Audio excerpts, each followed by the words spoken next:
जय हिंद दोस्तों। आज हम जानेंगे एंटी डिफेक्शन लॉ के बारे में, जिसकी स्थापना सन 1985 में 52वें संशोधन के रूप में 10वीं अनुसूची को जोड़कर की गई थी। इस कानून का मूल उद्देश्य नेताओं के पार्टी बदलने और हॉर्स ट्रेडिंग को रोकना था।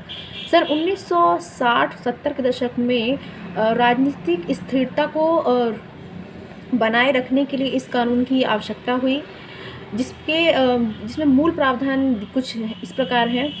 पहला, यदि कोई विधायक या सांसद अपनी पार्टी की सदस्यता छोड़ता है तो उसे अयोग्य ठहराया जा सकता है। दूसरा है, यदि विधायक या नेता अपनी मतदान में जानबूझकर अनुपस्थित रहता है तो उसे अयोग्य ठहराया जा सकता है, या फिर वह पार्टी में जारी निर्देशों के खिलाफ जाकर मतदान करता है तो उसे अयोग्य ठहराया जा सकता है।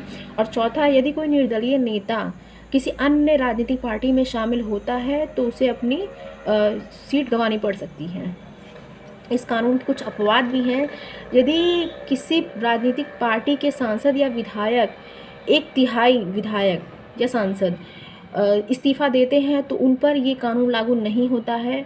और दूसरा है, यदि किसी राजनीतिक पार्टी के 2/3 सांसद या विधायक किसी अन्य पार्टी में शामिल हो जाते हैं तो उन पर ये कानून लागू नहीं होता है। वर्तमान में इस कानून में सुधार की आवश्यकता है।